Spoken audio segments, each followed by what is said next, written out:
Hello guys, welcome back to my channel. সবাইকে জানাই শুভ সকাল। তো সকাল সকাল দেখো এখনও সেরকমভাবে কুয়াশা যায়নি, আর আমি মাটি বইতে শুরু করে দিয়েছি এই আমাদের বাড়ির সামনে, মানে বাগানটাতে। তোমরা নিশ্চয়ই বাগানটা দেখেছো, আমরা পিকনিক করেছিলাম, মানে মাটি ফেলতে শুরু করে দেবো।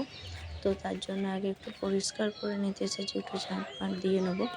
তো প্রথমে চলো ঝাঁটপাট দিয়ে দিই। আমার ছোটদি ভাই আমার ভিডিও করে দিচ্ছে, তো চলে এসেছে। এগিরে কোনটা টিপতে বললি? মাঝখানটা টিপে দিলি। ঝাঁট দিয়ে পরিষ্কার করে প্রথম নিচ্ছিলাম। থেকে হচ্ছিল না তো, পরিষ্কার এই টরিষ্কার হলো করে নিয়ে আই হয়েছে তারপরে হচ্ছে ওখানে মাটি ফেলবো।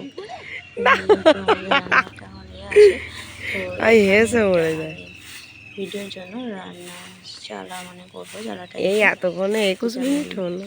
পরে। তো তোমাদের সাথে ডেইলি ব্লগ আসবে। এই দেখো বাগানে প্রচুর গাছ রয়েছে, এখানে আম গাছ, সবেদা গাছ, লিচু গাছ, ওইদিকে সাইডে কলা গাছ রয়েছে, আর ওই হচ্ছে আমাদের বাড়ি। এই দেখো এই সামনের দিকটাতেই রয়েছে এই বাগান। তো এই বাগানেই আমরা করবো, তো তোমরা দেখতে পাবে নিশ্চয়। আমি কিছুদিন বাড়িতে ছিলাম না, সেই জন্য লেট হয়ে গেছিলো। তো দেখো ঝাঁটপাট দিয়ে পরিষ্কার করে নিয়েছি, এরপর একে একে মাটি বইতে শুরু করে দেবো। তো চলো ভিডিওটা শেষ পর্যন্ত দেখতে থাকো। আর ভিডিও ভালো লাগলে অবশ্যই লাইক, কমেন্ট, শেয়ার যে করবে। মাঝখানটা টিপো, ওইটাই টিপো তো। সাপোর্ট ছাড়া কোনো হ্যাঁ, কিছু সম্ভব হবে না, তো প্লিজ সাপোর্ট করো।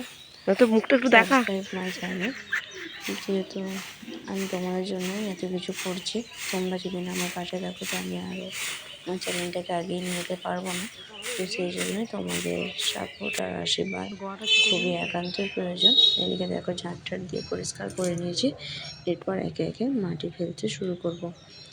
তো দেখো এইখানটা থেকে মাটি ফেলতে শুরু করে দিয়েছি। তো চলো মাটিগুলো বয়ে নিয়ে তোমরাও দেখতে থাকো। নেক্সট ভিডিও খুব তাড়াতাড়ি আসছে। Thanks for watching.